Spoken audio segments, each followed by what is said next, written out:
Hey, it's Vicky, and today I'm here to talk about the books that I read in September.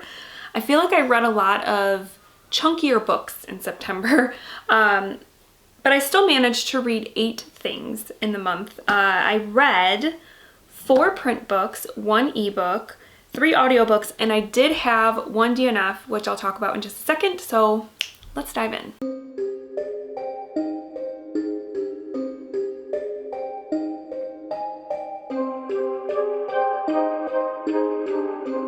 So first, let's get the DNF out of the way. I DNF'd The Finalists by David Bell. I made it 22 pages in and decided that this was not the book for me, mostly because I could not stand the writing. The whole first chapter of this book was basically like a phone conversation between 2 characters, and the sort of like device that he used was that's where you get a lot of the information is through this telephone call, but the telephone call just came across as just very like unrealistic, and who talks like this on the phone, and why would they be having this conversation on the phone? I don't know, it was just weird. I just didn't like it, so I was like, you know what, I'm not gonna waste my time. So I DNF'd it. So the first book that I completed in September was a nonfiction book called The Woman They Could Not Silence: One Woman, Her Incredible Fight for Freedom, and the Men Who Tried to Make Her Disappear by Kate Moore. And I buddy read this with Jamie, who is a subscriber and friend, and we have done a couple buddy reads together in the past, and we chose this one because we had read a Kate Moore book in the past together and wanted to read this one as well. And this one is about a woman named Elizabeth Packard who in the 1860s was committed to a mental institution by her husband, but he put her there not because she was having mental health issues, but because he felt that she was too outspoken and was having too many ideas, and so he had her put away. And when she gets to the hospital, she realizes that, you know, she's not the only woman in there who has had a similar situation.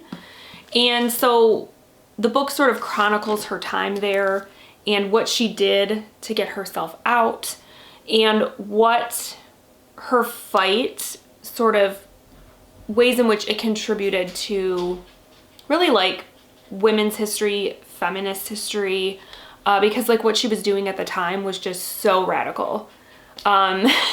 Which is kind of crazy to think about now that, you know, someone can be institutionalized like that by their husband. And it just kind of showed you how much power women didn't have during this time period. And so her story was very important. Like I said, if you're into feminist like history, women's history, I feel like her story is a really important one to tell, because honestly, I had never heard of her until I read this book, and neither had Jamie. So I feel like it's an important book to read, and I did learn a lot, but it also felt very long and dry at times. I ended up having to get the audiobook and listen to the audiobook as I physically read the book, because I was having a hard time, like, it was having a hard time sinking in. I was having a hard time focusing. So all in all, though, like I said, it's a good book. If that's like something that you are interested in or trying to read up on, this is a good one to read. I just felt like it was a little slow, it was a little dry. So I gave this one 3.5 stars. Next up, I read 3 books for Series September, which was a month-long readathon that was going on throughout the month, where you basically were trying to read books that were part of a series, and you could kind of, I think there was a bingo board that was, you know, accompanied the readathon. I didn't use the bingo board because I decided that I wanted to just read books in a series that would help me complete a series. So the 3 books I read did that for me. I completed the Prophecies Begin, which is the first of many series in the Warriors books. So I read The Darkest Hour. I read Shiny Broken Pieces by Sona, I can never say this last name, Sona Charapoitra and Danielle Clayton. This was completed the Tiny Pretty Things duology. And then I read Lou by Jason Reynolds, which completed the Track series. And I actually did a whole vlog where I discussed these 3 books at great length. So if you want to see my deep thoughts on these 3 books, go ahead and check out that vlog. Next, I read an anticipated read for me and one that I had on my goals list for 2023. It was my big book that I picked for this year. I always pick a big book to read, and this was the one I chose back in January, and I read Swan Song by Robert McCammon. And this is basically about, it takes place in the 1980s. It was published in 1987, and it is about a nuclear holocaust and what would happen to the people that somehow survived a, massive nuclear war, how they would continue on. And so you are introduced to a couple of different characters, and they're in different parts of the country, and you see their stories. I don't think this is spoilery, but you sort of see their stories converge, right? Over 850 pages. And it's also had a little bit of a supernatural sort of slant that I won't go into detail about, but it was definitely there. And yeah, overall, I couldn't help, when I was reading this book, I couldn't help but compare it to The Stand by Stephen King. Even though The Stand is about a super flu that takes out like 98% of the population, and this is about nuclear war, it had a lot of similarities, because The Stand also deals with like, okay, what happens to the people that survive? How do they continue on? You have like the good guys and the bad guys, and you know, that sort of thing. And this book had all of that as well. I think for me, the one thing that bothered me about this book, and I don't know why exactly, I felt like the villains or the bad guys in this book were a little too cliched. There were times where their chapters, like, they would come up, it would be their turn, right, in the narrative, and I'd be like, oh man, because their story just did not really interest me all that much, because there's a couple of bad guys in this book. Their story didn't interest me that much, and a lot of the things they did and said sort of came off a little cheesy for me.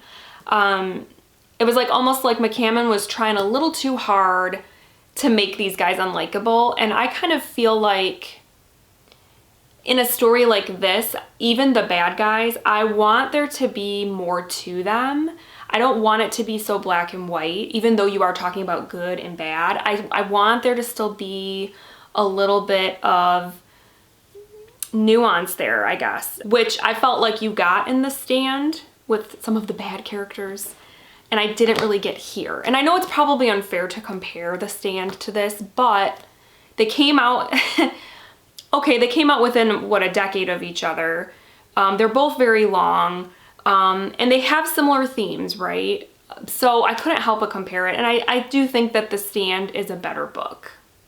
This one was still good. There were definitely just some really cool parts in terms of like the supernatural stuff that was going on. I thought was really neat. I really liked the ending. The ending was great, actually. But there were parts that felt a little slow, which I think you kind of expect when you're reading a book this big, to have parts that are a little slow. But overall, it was good. I'm glad I read it. I definitely want to read more Robert McCammon. This was not as good as Boy's Life. Boy's Life was amazing. I don't know how that's going to be topped, personally, but I am going to read more of his work. And this one, what did I give this one? I gave this one 4 stars. So it wasn't 5. I was hoping it would be, but it wasn't quite 5, but 4 is still good. Next, I read on my Kindle, I read Chlorine by Jade Song, and this is a book that I feel like is relatively new. I feel like it just came out in the last couple months. And it deals with a teenage girl named Ren who is on a swim team, and swimming is her life. It is her identity as a person, everything. And she starts to have these ideas that she really is a mermaid and needs to make like a transformation to become a mermaid. This book was weird. It was really weird, but in a good way. I loved how it was a coming of age story, because you have this teenage girl who is trying to figure out who she is. And who she wants to be and all these sorts of things. And then she has like, there's like the issues with friendships and even like romantic stuff. There's stuff going on with her parents. There's stuff going on with just her identity, her cultural identity, because her parents are immigrants from China and her dad actually leaves America and goes back to China. And she's struggling with that her dad disliked living here so much that he went back home and it's just her and her mom. And so she's really struggling with a lot of things. And so I liked that it was coming of age horror. It was very literary. And it was a nice, I wouldn't say nice ride. It was kind of brutal, if I'm going to be honest. I don't know if this is a actual subgenre. It could be a subgenre maybe of body horror. There's definitely body horror in here, so if you don't like that stuff, I would steer clear of this book because there is some body horror that it'll mess you up if you're not ready for it. The other thing though that I want to possibly create a subgenre, and I'm gonna call it period horror, or more specifically menstruation horror, because there is talk of periods in this book. And I know this is gonna sound weird, but even though I get periods and I've been getting periods for quite some time in my life, I find them to be very horrific and they make me squeamish. I cannot handle when people start talking about their own periods. My period I can deal with. I have come to accept my period and I can compartmentalize it because I'm very, very sensitive to blood and things. So, and I apologize to any of you that are listening, that are watching this right now, that are like, okay, shut up, stop it, you're making me squeamish. So I can compartmentalize my own periods. But when other people start talking about their periods, I want to die. I'm just like, stop it. I don't want to hear it. I don't want to, I can't hear people talk about it. I can't read about it.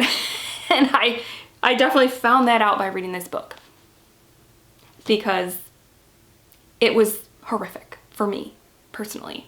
So if that subgenre doesn't exist, menstruation horror, this is a perfect example. This book belongs in that subgenre. So, and again, that's another sort of trigger warning. If periods trigger you in any way, then just be aware of that it's very present in this book. And like I said, the body horror, the period stuff aside, just the body horror in this book was a lot. There was a particular scene towards the climax of the book that I had to put it down and say, you know what, I'm gonna pick this back up in a day or two because I can't do this right now because it was just very graphic and I struggled. At the same time, this book was so unique. It was like nothing I've ever read before. I loved the way it examined that sort of downward spiral. If you like stories about people sort of having that spiral into madness, this is a great book for that. And I loved how that was handled and how it was written. And overall, it was just, like I said, a very unique book. I in the end, I'm really glad I read it, even though, like I said, it was very upsetting at times, but worth the read for sure. And I gave it 4 out of 5 stars. Then comes my favorite read of the month, and it's definitely going to be in my top books of the year. I absolutely loved this book, and it's such a surprise because this book wasn't even really on my radar. And I just sort of picked it up on a whim because I had sort of heard tell of it elsewhere and thought, okay, I'll pick it up. When I got it from the library, I read the synopsis and I went, oh, that sounds interesting. And it ended up being my favorite read of the month, and that is Monstrilio by Gerardo Samano Cordova. And this is a debut novel, which completely surprised me because it was just so solid. The writing had me immediately. And I can't wait to read more from this author for sure. But this book is a horror novel that centers around a couple that have a young son named Santiago. And he was born with a condition where he wasn't expected to live long.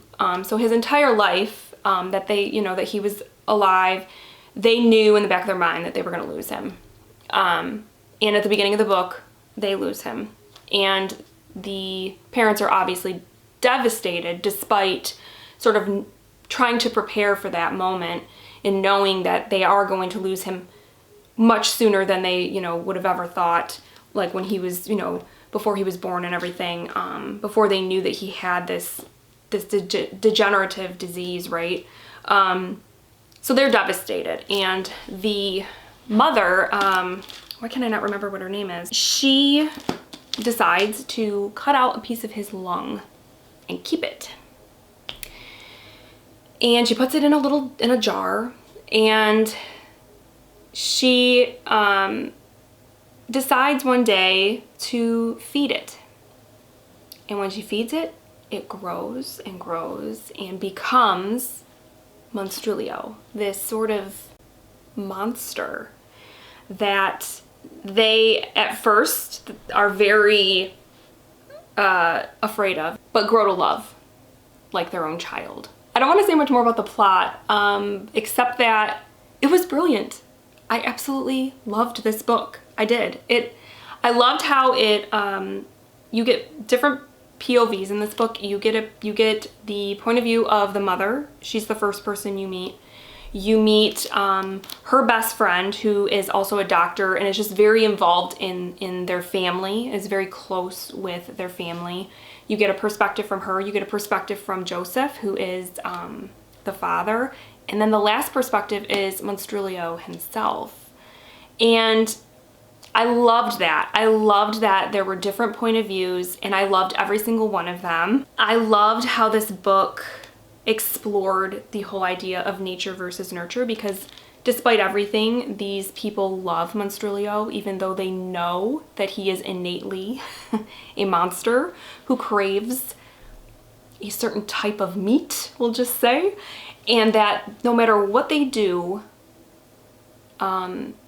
that part of him cannot be changed. So it does sort of touch on that whole idea of nature versus nurture, the whole idea of acceptance, even when it's something like monstrous, right? There are also a lot of themes about sexuality and about relationships, and yeah. I loved this. I really did. I absolutely loved it. I gave it 5 stars. I didn't want it to end, to be honest. I thought that the ending was oddly beautiful, and I can't recommend it enough. If this sounds at all appealing to you, please check it out. You won't be disappointed. I loved this. And then because I DNF'd the finalists, that was supposed to be my buzzword book for September, which was like game words. So I was like, okay, I gotta find another book that has some sort of game word in it, right? And so I came across this one on my bookshelves that I haven't read, and I think it works for the prompt, and that is The Last Lecture by Randy Pausch. This is, I figured last is technically a game word, because if you're in like last place or you're the last to bat or something like that, last is a game word, right? So I picked this one up. This is a nonfiction book that Randy Pausch was a professor who had a terrible cancer diagnosis, where he was told he only had months to live. He had pancreatic cancer. He was married with young children, very young children. I didn't realize how young his children were when he was diagnosed and when he eventually passed. And he put on this lecture, and it was called The Last Lecture, where he just basically is giving sort of advice about life and whatnot to the people at the college, and they turned it into a book. And so this had a lot of little, nuggets of wisdom, right, from a person who is dying and is obviously coming face to face with his mortality and how he feels about that, and it was very sad, but also very inspiring. And especially for me reading this book, having just lost a dear family member to liver cancer, and it happened very quickly, that this hit different. And it did at times, because of the nature of this book, it did at times come across as a little bit like self-helpy, I guess. But again, because of the nature of the book, like he's writing these thoughts down as he is about, you know, months away from dying, and kind of trying to leave a legacy for his family and his children. And so it all just sort of worked for me. Even though I don't typically like books like this, like self-help type books, I just don't tend to gravitate towards them. But this one, it worked for me. And it was super quick. I actually listened to it on audio. It's only about 200 pages and it just goes really quick. The only complaint I guess I had about this was that some of the chapters were super, super short. And so listening to it, it sometimes felt a little choppy. And I don't know how that could have been helped or made better. I don't know. But that was really the only thing I didn't really like about it. So I gave this 4.5 stars. It was definitely good. And if it's, I'm sure it's something that a lot of people have heard of. And so if it interests you at all, I would say check it out. Okay guys, so those are my books for September that I read. It was a pretty good month. Unfortunate that I had a DNF. I haven't had a DNF in a while, but I had no problem DNFing that book. I knew it was just not going to be good. And then I ended up having, you know, a 5-star read, which is always great, and, you know, a couple of other highly rated books. So it was a good month, all in all. So let me know down below what your favorite book of September was. I would love to know. And I think that's it. I hope you guys have a great week, and I will talk with you soon. Thank you so much for watching.